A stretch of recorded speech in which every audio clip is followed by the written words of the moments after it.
Should we go metric or stay imperial? Well, joining me now is Robin Paice, and Robin is the chair of the UK Metric Association. Hi, Robin. How are you doing?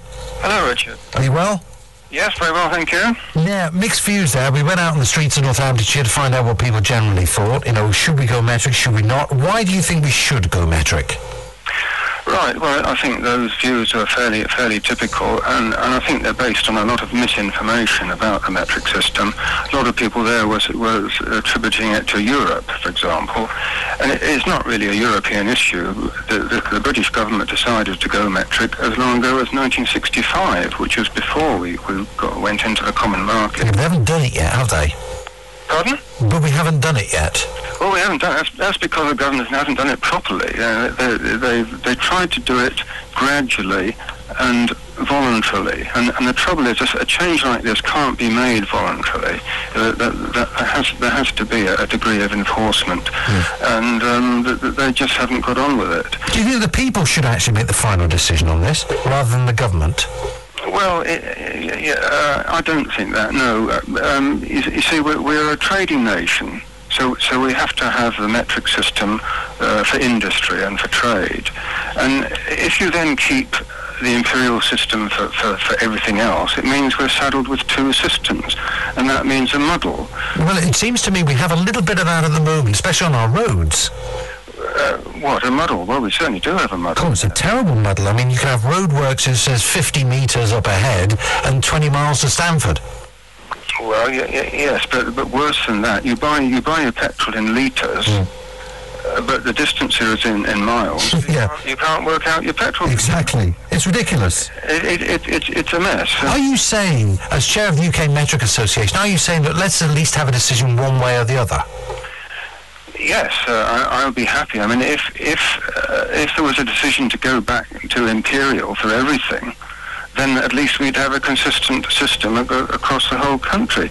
But I think it would be absolutely mad to do that. Why? I don't understand why, though, Robin. Why are you so against imperial? What difference would it make?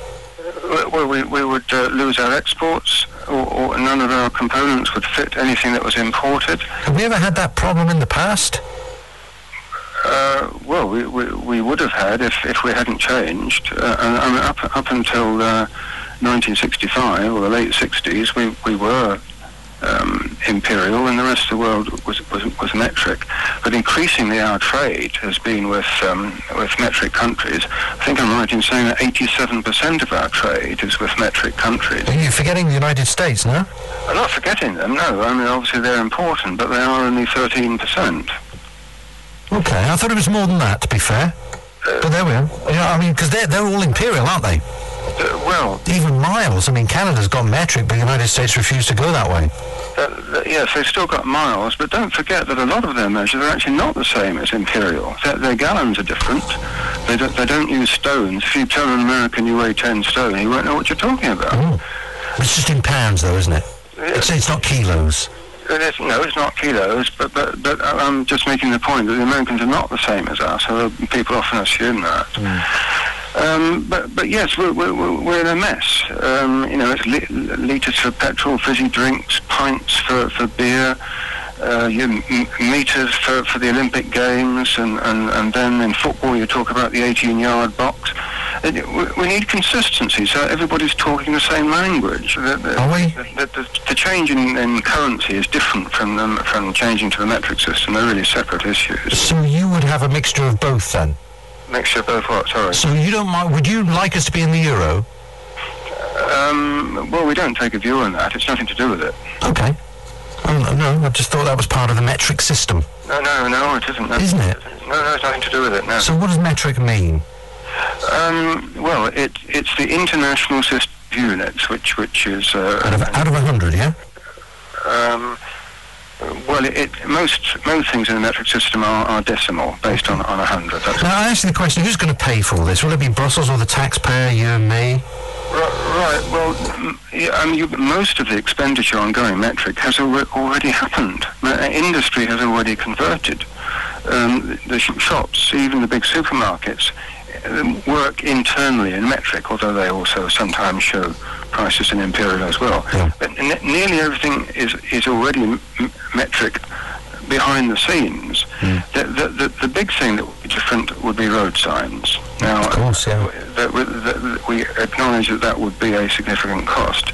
We've done an estimate of the cost of changing the speed limit signs based on the Irish experience, which was only last week actually. Yeah.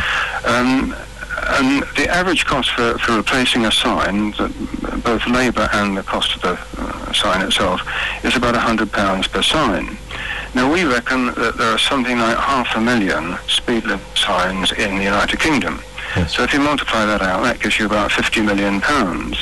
Now, you may say, God, that's a lot of money. But you compare that with the total expenditure on roads annually in the country. I got this figure out this morning, actually, because I knew I was coming on the radio. and the figure for the year 2002-3 in England, without Scotland and Wales, was £5,474 million. So we're talking about something like 1% of the annual budget, and that's a one-off. Sorry, what is that figure that you just quoted? That is the figure. It's called Regional Expenditure on Roads 2002-2003. But is that essential expenditure? Well, I suppose it is, yes. It's new construction, it's maintenance, it's gritting the roads in winter. So it is essential expenditure, whereas this 50 million you're talking about for road signs, changing road signs, is not essential, is it?